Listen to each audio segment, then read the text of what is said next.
Hi there, welcome to kneppyinvests. In this video, I am going to be discussing a company that I knew nothing about one day ago from when I'm doing this video on the 1st of June. And then they released their financial year results on the 31st of May. So this company is 8VI Holdings. They are a Singapore-based FinEducation tech company that operates under the brand name V. So that doesn't tell you exactly what they do.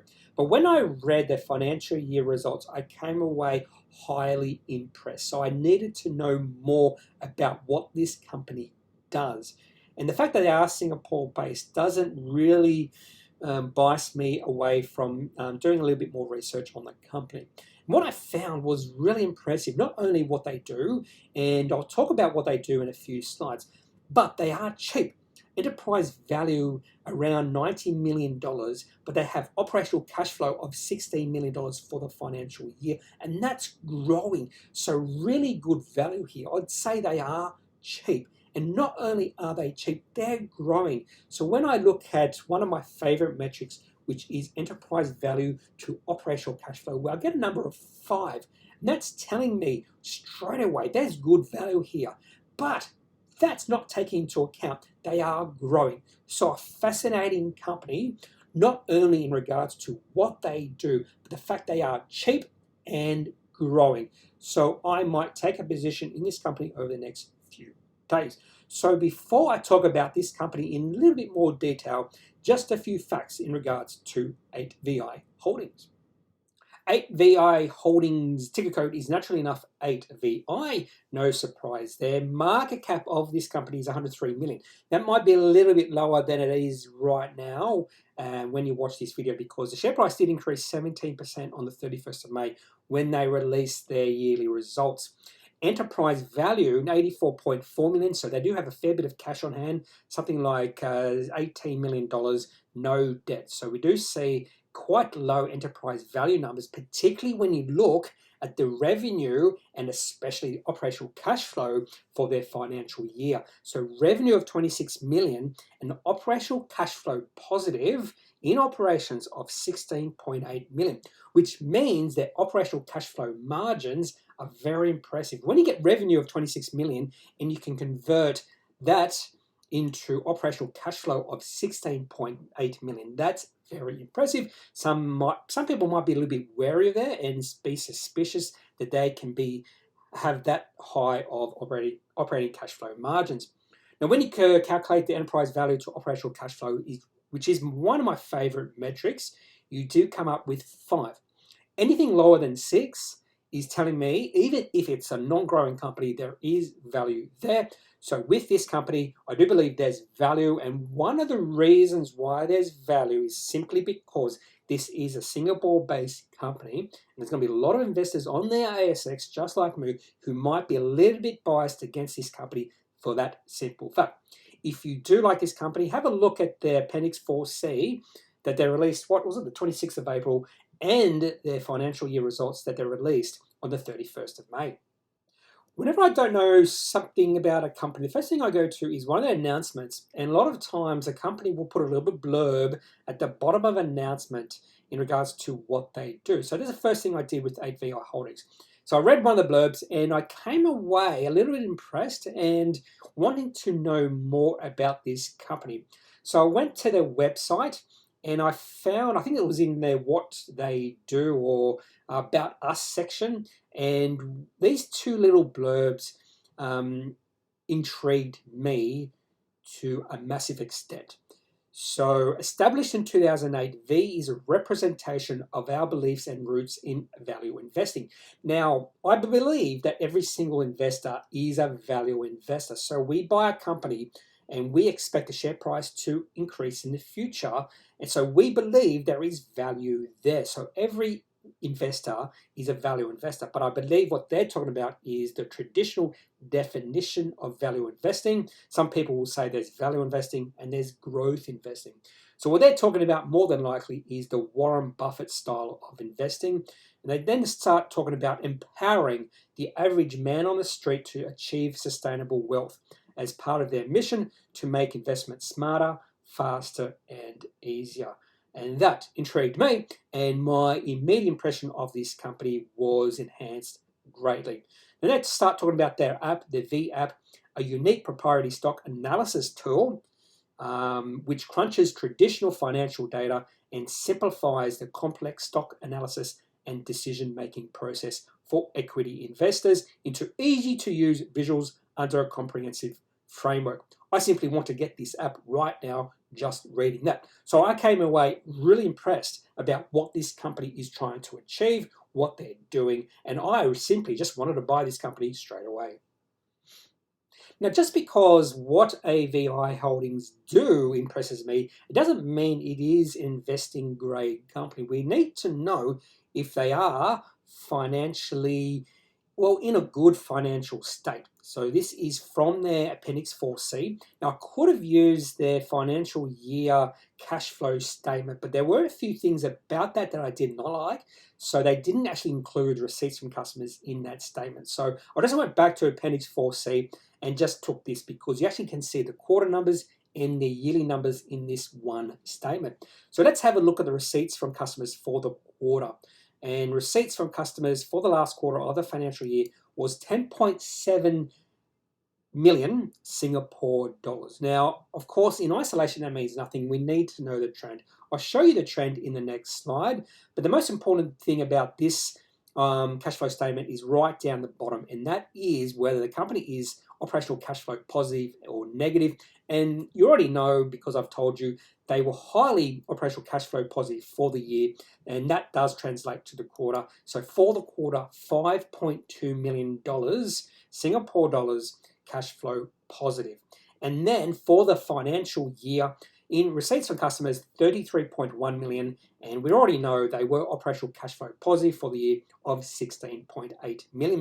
And they do have a lot of cash on hand, so at the end of the financial year, they had $18.6 million of cash, which means enterprise value, since they have no debt, is in around 80 to 90 million dollars. And that's impressive, particularly when you have cash flow of $16.8 million for the financial year.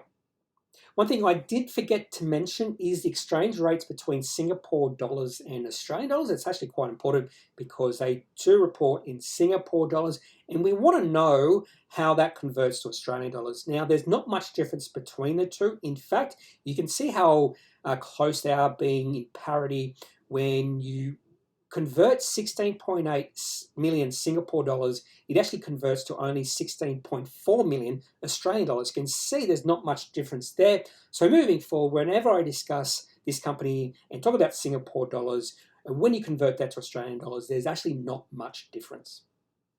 On to the receipts history for 8VI. And we do have data going back to January 2016, but there's one noticeable thing about this receipts history. That is that massive drop-off in receipts towards the end of 2018 into the beginning of 2019. The first thing I wanted to know when I looked at this history is, what the heck happened there? Why is this massive drop-off? So I went to the ASX website, and you do have the option to look at historical announcements for all companies on the ASX.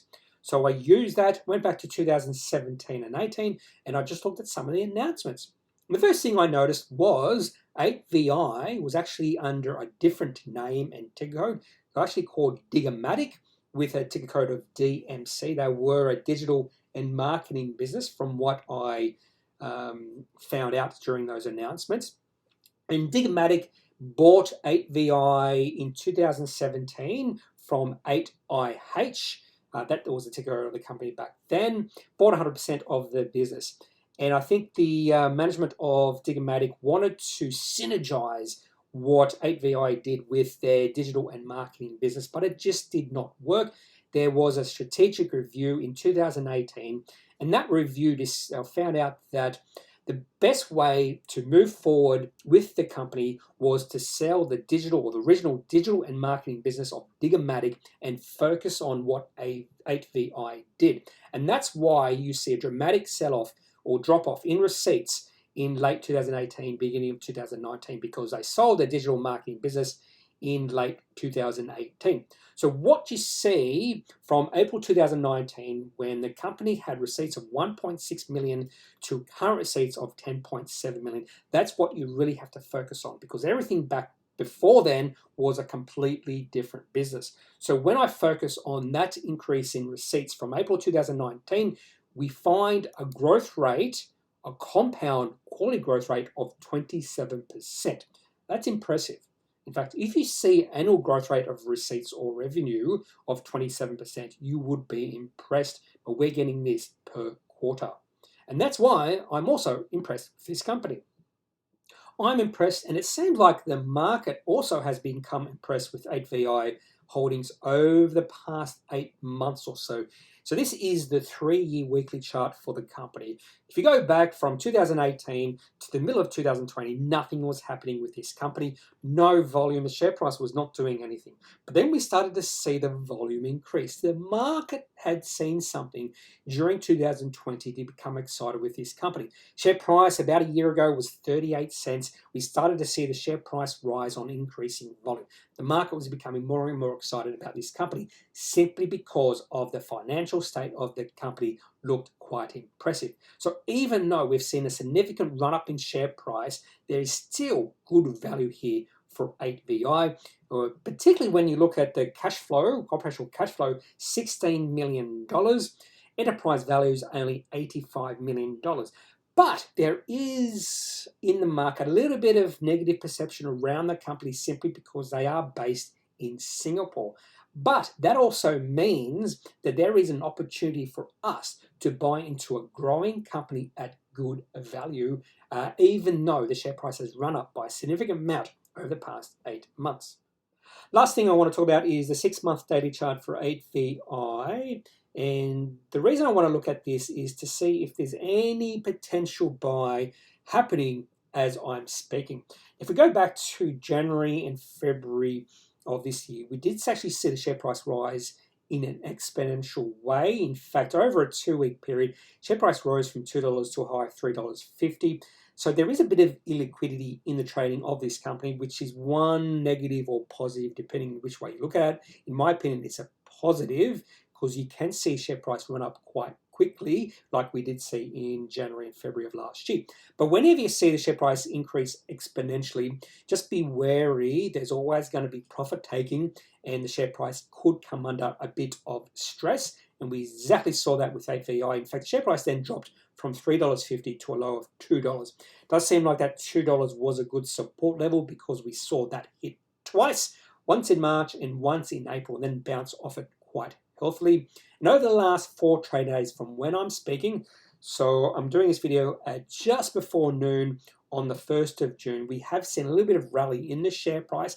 A potential breakout is happening. So I'm thinking about putting a little bit of a sneaky bit in later on today or the next few days, because we did see share price rally on the release of their financial report, increased 17%, but we haven't seen any selling coming in, and that's healthy. We don't see selling after a nice rise of 17%.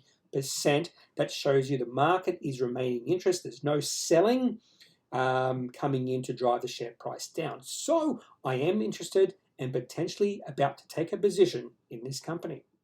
That is all I've got for this video on 8VI Holdings. A lot has happened in the last day. This time yesterday, I did not know anything about the company.